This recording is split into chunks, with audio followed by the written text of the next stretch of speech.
Mathematics Education.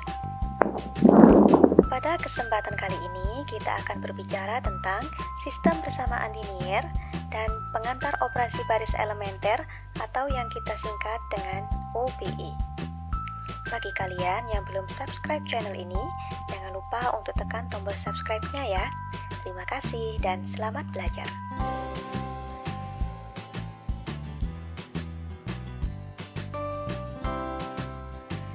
Salah satu bentuk pemodelan yang paling sering digunakan karena bentuknya yang sederhana adalah sistem persamaan linier. Dalam mata kuliah aljabar linier sendiri, materi tentang sistem persamaan linier ini menjadi sangat penting karena beberapa topik dalam aljabar linier akan mudah dipahami jika dijelaskan dengan menggunakan pendekatan sistem persamaan linier. Persamaan linier dengan n buah variabel memiliki bentuk sebagai berikut. A1, A2, dan seterusnya sampai dengan AN kita sebut sebagai koefisien. X1, X2 sampai dengan Xn kita sebut sebagai variabel. Sedangkan B di sini kita sebut sebagai konstanta.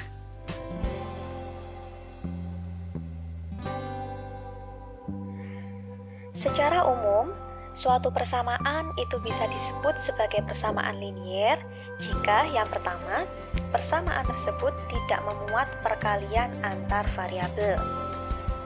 Syarat yang kedua, variabel-variabel di dalam persamaan tersebut tidak dalam bentuk akar. Yang ketiga, seluruh variabel yang ada di dalam persamaan tersebut berbentuk pangkat pertama. Dan yang terakhir, variabel-variabel di dalam persamaan tersebut bukan merupakan argumen dari fungsi-fungsi khusus. Fungsi khusus yang dimaksudkan dalam hal ini adalah fungsi trigonometri, fungsi eksponensial, dan fungsi logaritma.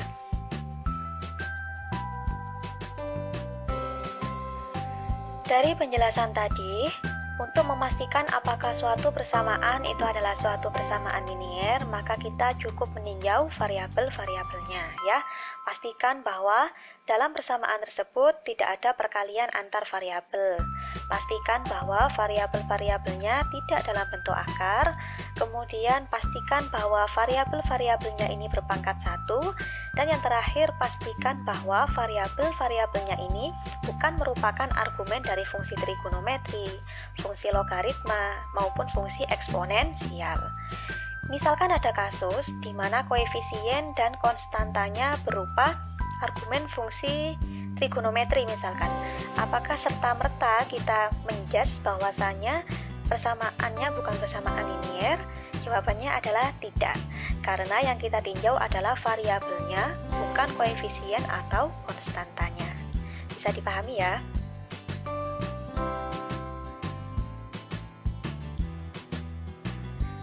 Oke teman-teman, untuk mengasah pemahaman, silakan teman-teman jawab pertanyaan berikut. Tentukan manakah dari persamaan-persamaan berikut ini yang merupakan persamaan linier, kemudian berikan alasannya. Sebagai catatan, variabel-variabel yang ada dalam persamaan-persamaan berikut adalah X1, X2, dan X3. Selebihnya berarti konstanta atau koefisien. Oke, untuk persamaan yang pertama, di situ bisa kita lihat ada X1 ditambah dengan 3X2 dikurangi dengan akar 4 dikalikan X3 sama dengan 91. Kira-kira ini persamaan linier atau bukan? Jawabannya adalah bukan ya. Karena bisa teman-teman lihat di situ X3 dia kan kedudukannya sebagai variabel, tapi dia berbentuk akar. Jadi akar 4x3 itu kalau misalkan 4-nya saya keluarkan berarti kan 2 dikalikan dengan akar x3. Sehingga x3 di sini pangkatnya setengah ya, bukan pangkat 1. Sehingga tidak memenuhi kriteria persamaan linier. Oke, untuk persamaan yang kedua bisa teman-teman lihat ada 5x1 kuadrat dikurangi x2 dikurangi 7x3 sama dengan 2/5. Kira-kira ini persamaan linier atau bukan ya? Jawabannya adalah bukan. Kenapa kira-kira? Ya, betul sekali. Jadi X1 di situ bentuknya bukan pangkat 1, tapi berpangkat 2. X1 kuadrat kalau misalkan kita detilkan, artinya X1 dikalikan dengan X1. Artinya terdapat perkalian antar variabel dan itu tidak diperbolehkan dalam persamaan linier. Sehingga untuk persamaan yang kedua ini pun juga bukan merupakan persamaan linier. Sekarang teman-teman perhatikan persamaan yang ketiga. Ada X1 dijumlahkan dengan X2, dijumlahkan lagi dengan X3 sama dengan sin K. Teman-teman perhatikan variabelnya X1, X2, X3. Apakah ada perkalian variabel di situ? Tidak ada ya. Apakah X1, X2, dan X3 di sini berpangkat 1? Jawabannya adalah iya. Apakah X1, X2, dan X3 di sini merupakan bentuk akar? Jawabannya bukan. Apakah X1, X2, dan X3 di sini merupakan argumen dari fungsi trigonometri, logaritma, atau eksponensial? Jawabannya adalah bukan. Ya, terkait dengan sin K di situ K-nya bukan termasuk dalam variabel, ya kan? Berarti sin K di situ kedudukannya adalah sebagai konstanta sehingga tidak memberikan pengaruh apapun. Kesimpulannya, untuk persamaan yang ketiga adalah sebuah persamaan linier karena seluruh variabelnya memenuhi syarat-syarat dari persamaan linier. Untuk persamaan-persamaan selanjutnya, silakan teman-teman kerjakan sendiri ya. Jangan lupa catat jawabannya di buku catatan masing-masing berikut dengan alasan-alasannya.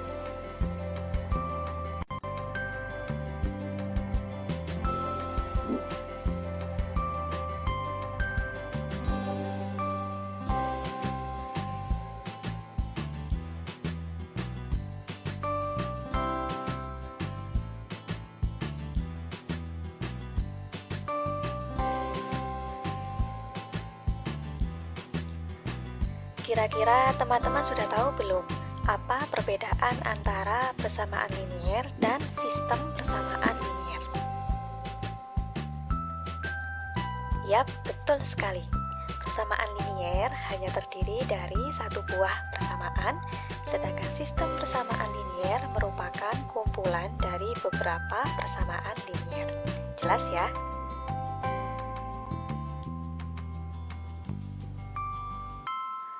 Terkait dengan sistem persamaan linier, saya yakin teman-teman sudah pernah mempelajarinya ketika masih duduk di bangku sekolah. Metode apa saja yang teman-teman gunakan untuk mencari solusi dari suatu sistem persamaan linier? Ada metode substitusi ya, ada juga metode eliminasi, dan sebagainya. Teman-teman masih ingat tidak berapa jumlah persamaan linier dan variabel-variabel yang biasanya ada dalam soal?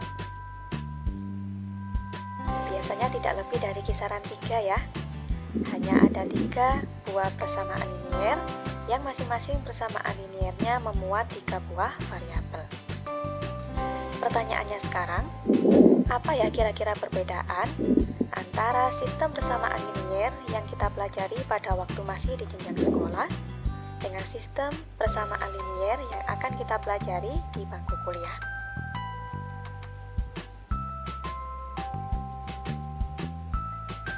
Sebelum kita melangkah lebih jauh, saya ingin teman-teman mereview kembali pengetahuan teman-teman terkait dengan sistem persamaan linier. Silahkan teman-teman selesaikan soal berikut. Catat jawabannya di buku catatan masing-masing. Jangan lupa lengkapi dengan tata cara pengerjaan soalnya, oke?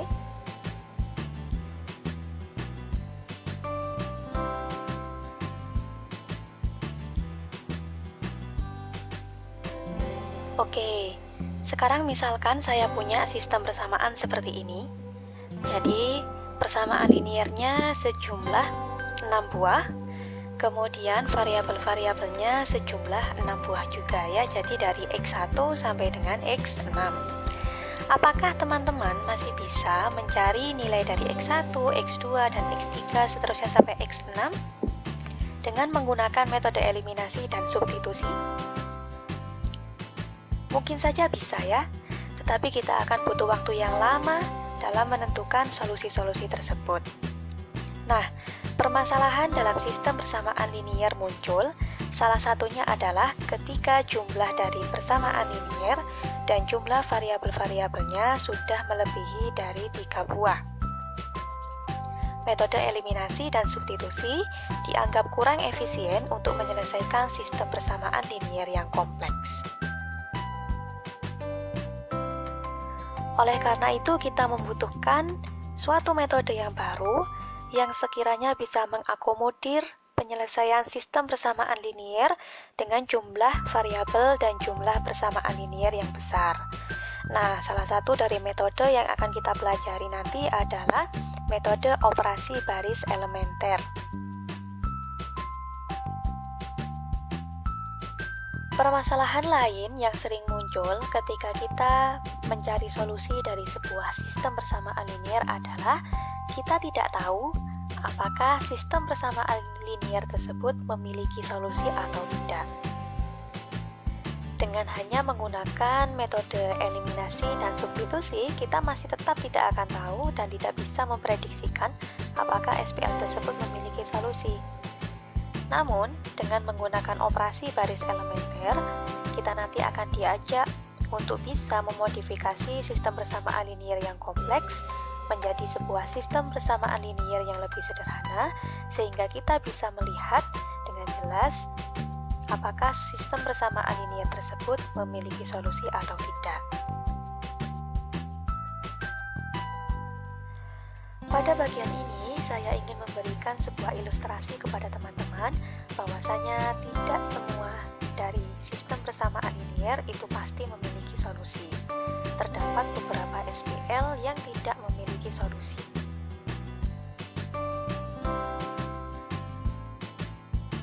Dalam aljabar, sebuah garis yang terletak pada bidang X dan Y ini dapat dinyatakan sebagai suatu bentuk persamaan linier yang dinotasikan dengan AX plus BY sama dengan C.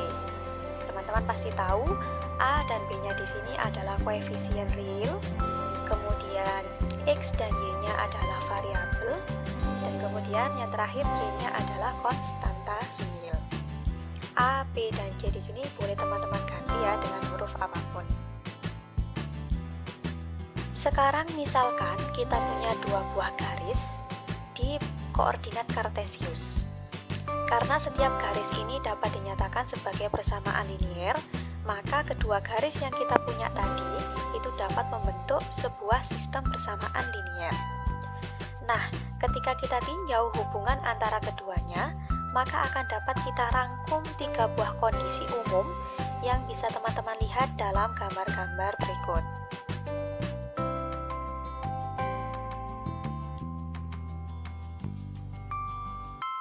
Solusi dari sistem persamaan linier yang disusun dari garis itu biasa kita kenal dengan istilah titik potong ya teman-teman. Nah, titik potong dari dua buah persamaan garis itu dapat ditentukan dengan cara mencari pasangan titik-titik di sumbu X dan di sumbu Y yang memenuhi dua persamaan garisnya. Namun, pada kenyataannya ya bisa teman-teman lihat dari gambar yang tersedia, ada kalanya dua garis itu tidak saling berpotongan. Ada kalanya mereka saling berhimpit ya, ada kalanya mereka saling sejajar.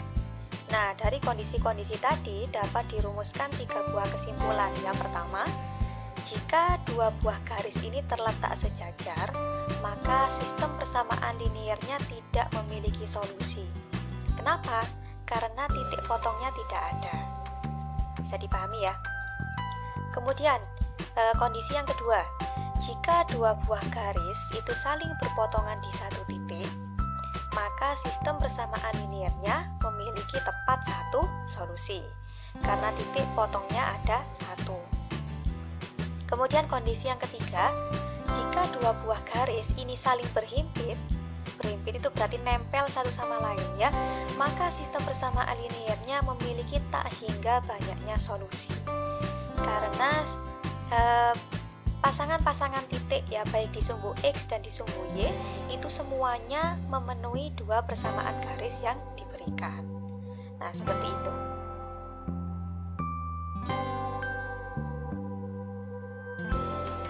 Misalkan saya punya dua buah persamaan garis ya, ada X min Y sama dengan 5 dan 3X min 3Y sama dengan K. Untuk nilai-nilai konstanta K berapakah sistem persamaan linier berikut? 1. Memiliki tak hingga banyaknya solusi. 2. Tidak memiliki solusi. Dan 3. Memiliki tepat satu solusi.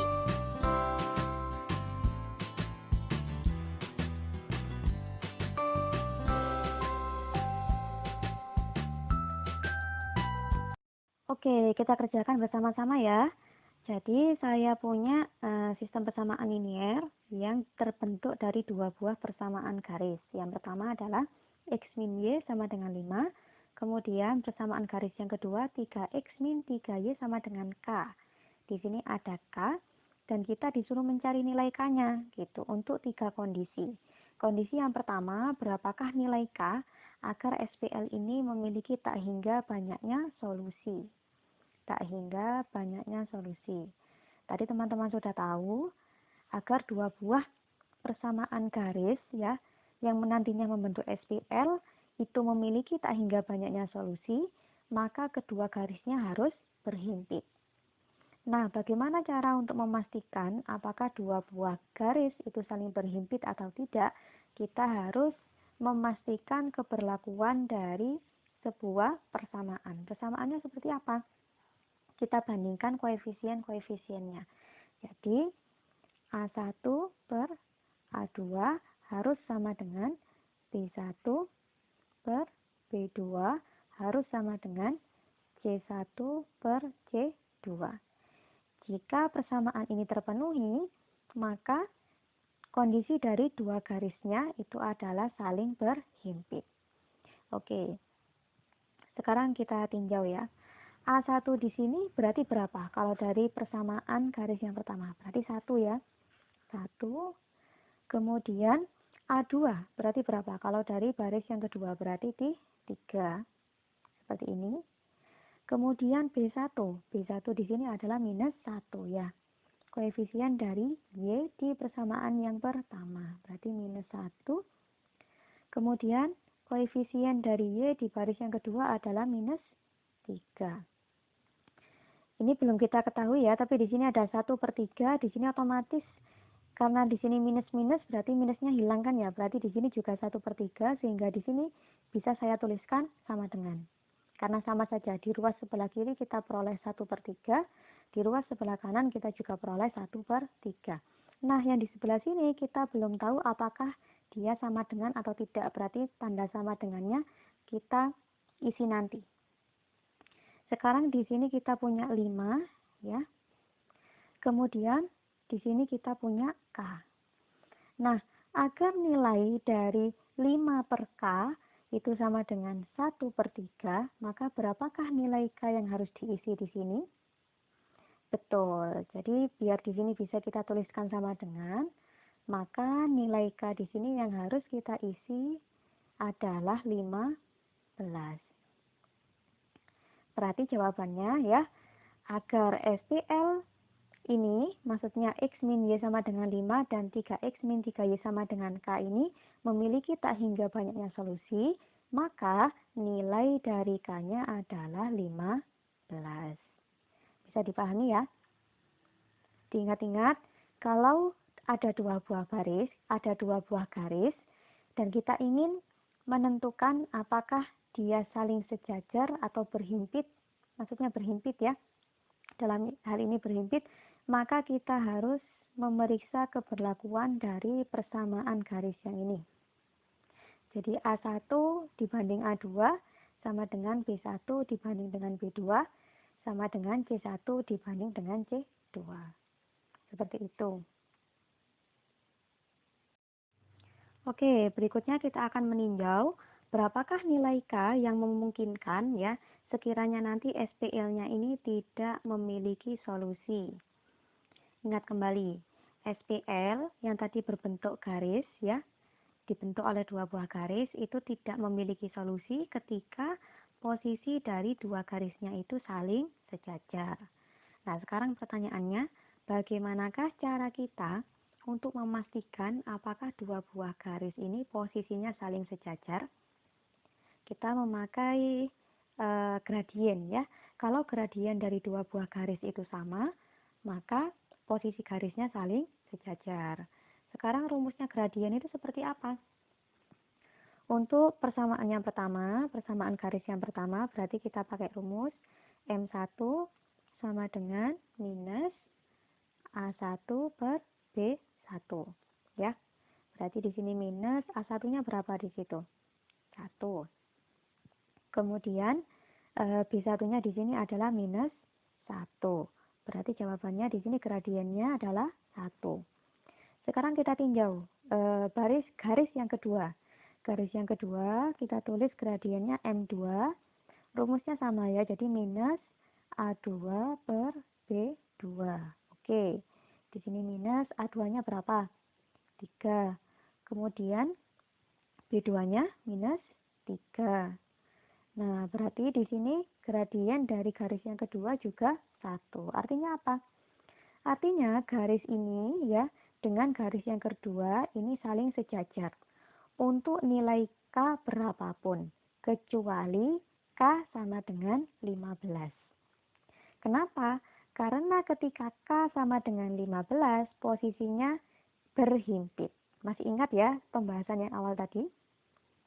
Jadi, bisa kita simpulkan, untuk sembarang nilai K, ya, untuk sembarang nilai K, SPL-nya akan tidak memiliki solusi kecuali K-nya sama dengan 15. Ketika K-nya sama dengan 15, maka solusinya adalah tak terhingga. Saya ulangi lagi ya. Jadi, untuk sembarang K,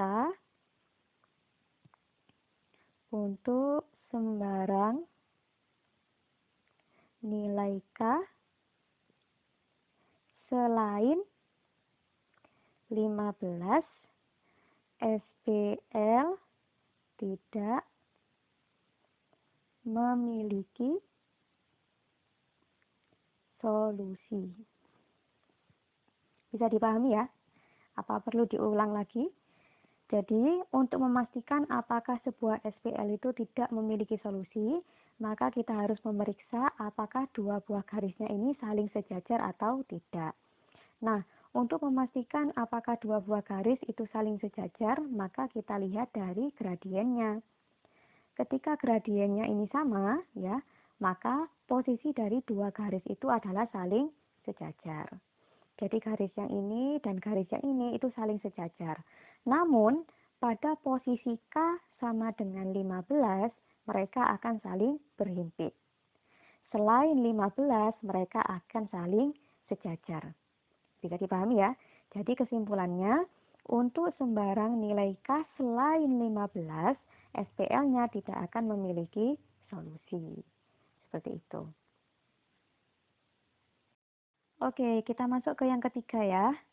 Untuk nilai K berapakah SPL ini tidak memiliki tepat satu solusi. Memiliki tepat satu solusi. Kita tinjau kembali. Suatu SPL yang disusun oleh persamaan-persamaan garis itu akan memiliki tepat satu solusi jika garis-garisnya saling berpotongan. Ya, saling berpotongan. Saling berpotongan. Apa artinya kalau dua buah garis itu saling berpotongan? Berarti garis-garis tersebut tidak sejajar, gitu kan? Jadi kebalikannya, kalau misalkan sejajar berarti dia tidak akan pernah berpotongan. Kalau sudah berpotongan berarti dia tidak akan pernah sejajar, kan seperti itu. Nah, tadi kan kita sudah tinjau ya kondisi dari dua buah garis ini. Kita cek tadi gradiennya, ternyata dua buah garis ini saling sejajar. Kenapa? Karena tadi kan gradien M1 sama dengan M2, seperti itu. Maka ketika dia sudah sejajar, maka bisa dipastikan tidak akan pernah berpotongan. Jadi kesimpulannya apa? Tidak ada K yang memenuhi, sedemikian sehingga SPL-nya nanti memiliki tepat satu solusi. Tidak ada nilai K yang memenuhi. Saya tulis, tidak ada nilai K yang memenuhi. Oke, saya ulangi kembali. Agar SPL itu memiliki tepat satu solusi, ya, maka kondisi dari garisnya itu harus saling berpotongan. Kalau dua buah garis itu saling berpotongan, dia tidak sejajar posisinya, gitu. Sedangkan SPL yang ini, tadi kita sudah cek ya di langkah yang kedua, sudah kita buktikan bahwa dua buah garis ini adalah saling sejajar, kecuali di K sama dengan 15 ya, tadi mereka saling berhimpit. Jadi apa yang dapat kita simpulkan? Tidak ada nilai K yang memenuhi, sedemikian sehingga nanti SPL-nya memiliki tepat solusi. Nilai K-nya tidak ada. Seperti itu. Dari perhitungan kita tadi dapat kita simpulkan hal-hal berikut ya. Yang pertama, SPL tersebut memiliki tak hingga banyaknya solusi, dalam arti kondisi garisnya saling berhimpit jika nilai K-nya adalah 15. Kemudian, karena posisi garisnya sejajar selain di K sama dengan 15, maka SPL tersebut tidak memiliki solusi untuk sembarang nilai K selain 15. Dan yang terakhir, karena posisi garisnya tidak berpotongan, maka tidak ada nilai K yang memenuhi. Artinya, SPL tersebut tidak akan pernah memiliki tepat satu solusi. Semoga teman-teman bisa memahami ya.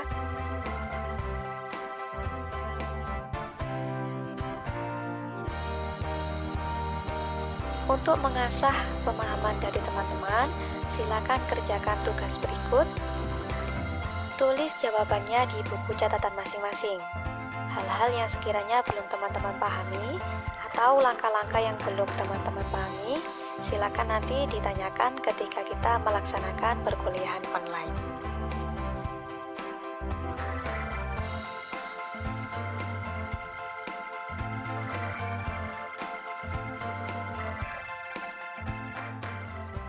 Oke teman-teman, sekarang kita masuk pada pengantar operasi baris elementer. Pada bagian ini, kita akan mencoba mengaitkan apa yang sudah kita pelajari pada minggu kemarin terkait dengan matrik dengan sistem persamaan linier.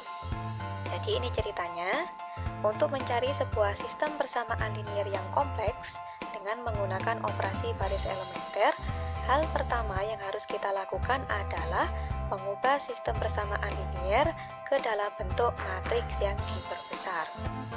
Jadi, matriks yang diperbesar itu apa? Matriks ini merupakan sebuah matriks yang berisi kumpulan dari koefisien dan konstanta dari sebuah sistem persamaan linier. Bisa dipahami ya? Jadi, dari sistem persamaan linier, kita ambil koefisien-koefisien dan konstantanya, kemudian kita bentuk menjadi sebuah matriks. Nah, matriks inilah yang kemudian disebut dengan matriks yang diperbesar.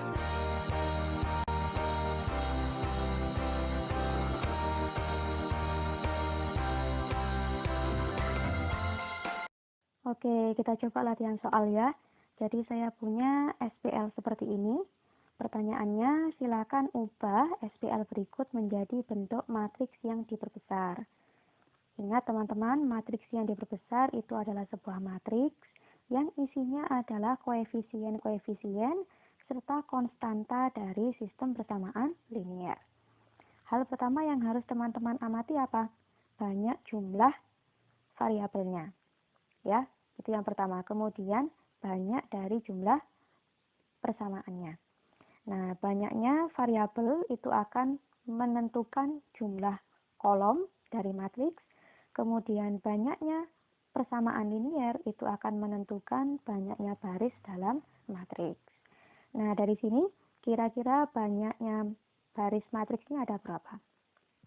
Ada 4 ya, karena di sini kita punya 4 persamaan linier. Ada 1, 2, 3, dan 4. Sekarang coba teman-teman tentukan berapakah jumlah variabelnya.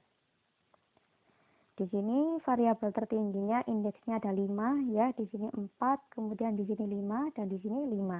Kita pilih yang paling tinggi indeksnya. Berarti kita tentukan di sini banyaknya variabelnya adalah sebanyak 5. Kemudian ditambah dengan konstanta, maka nanti jumlah kolomnya adalah 6. Sehingga nanti ukuran dari matriks yang diperbesarnya adalah 4 kali 6. Sekarang coba kita ambil ya koefisien-koefisien dan konstanta dari sistem persamaan linier ini, kemudian kita bentuk menjadi sebuah matriks yang diperbesar. Kita mulai dari koefisien X1. Di baris pertama kita punya 5 ya. Di baris yang kedua tidak ada X1, berarti kita tulis dia sebagai 0 koefisiennya. Seperti itu ya. Pokoknya kalau misalkan ada variabel di sini yang tidak tertulis, berarti dia koefisiennya sama dengan 0.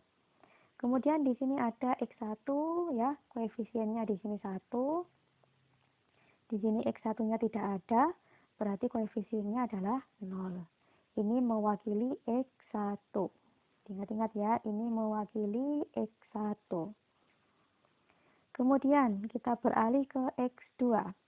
Di baris yang pertama kita peroleh di sini 3. Di baris yang kedua kita peroleh 1. Di baris yang ketiga kita peroleh 1. Dan di baris yang keempat X2-nya tidak ada, berarti kita tulis di sini 0. Oke, kolom yang ini mewakili koefisien dari X2. Berikutnya kita cari koefisien dari X3. Di baris yang pertama tidak ada ya X3 ya. Berarti di sini kita tulis 0. Di sini koefisiennya berapa? Minus 3. Kita tulis di sini minus 3. Kemudian di baris yang ketiga di sini koefisiennya ada 4. Dan di baris yang keempat kita peroleh di sini koefisiennya 1. Nah, kolom yang ketiga ini mewakili X3. Kita lanjutkan ke X4. X4 di sini tidak ada ya, berarti kita tuliskan koefisiennya 0. Di baris yang kedua kita peroleh 4. Di baris yang ketiga tidak ada, berarti kita tulis 0. Di baris yang keempat di sini koefisiennya adalah minus 6. Nah, kolom yang keempat ini mewakili X4. Selanjutnya kita lanjut ke X5, koefisien dari X5. Di sini di baris yang pertama kita peroleh 9. Di baris yang kedua tidak ada, berarti 0. Di baris yang ketiga minus 5. Kemudian di baris yang terakhir kita peroleh nilai 7. Nah, kolom yang kelima ini nanti mewakili koefisien-koefisien dari X5. Selanjutnya kita tambahkan dengan konstantanya. Berapa? 8190. Berarti 8190 ya. Kolom yang terakhir ini mewakili dari konstanta-konstanta SPL-nya. Nah, inilah matriks yang diperbesar dari SPL di atasnya. Gampang kan cara mencarinya? Oke, berikutnya kita coba balik ya. Kalau tadi dari SPL menjadi matriks yang diperbesar, sekarang kita coba dari matriks yang diperbesar kita cari bentuk SPL-nya. Oke. Di sini ya kolom yang pertama berarti dia mewakili X1, yang di sini mewakili X2, mewakili X3, mewakili X4, dan yang di sini nanti mewakili dari konstantanya ya.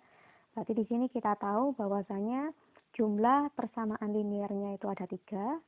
1, 2, 3. Kemudian jumlah variabelnya ada 4 ya. Ada 4. Oke, kita coba susun sistem persamaan linearnya. Kita mulai dari X1. Berarti di sini ada 6X1, 7X1 ya, minus 2X1.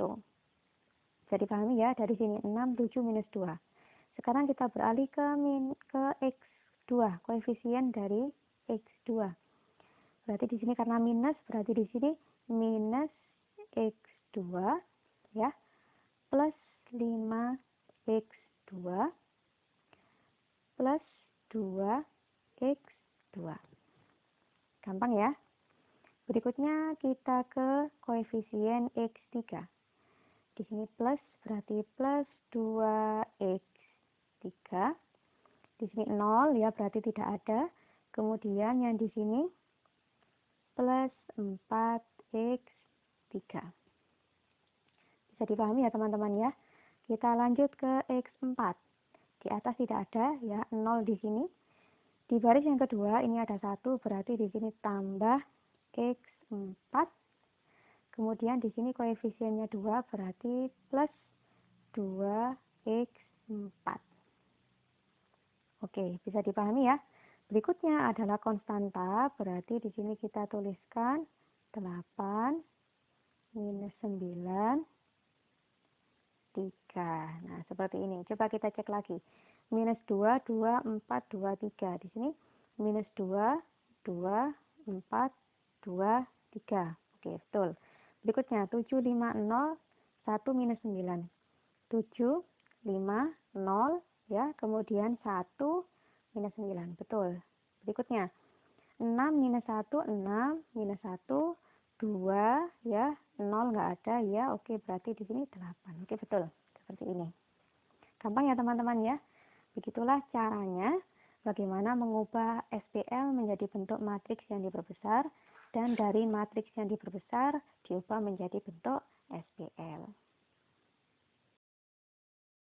Sampailah kita pada latihan soal yang terakhir. Silakan teman-teman jawab pertanyaan-pertanyaan dalam slide ini. Jangan lupa catat jawabannya dengan lengkap di buku catatan masing-masing.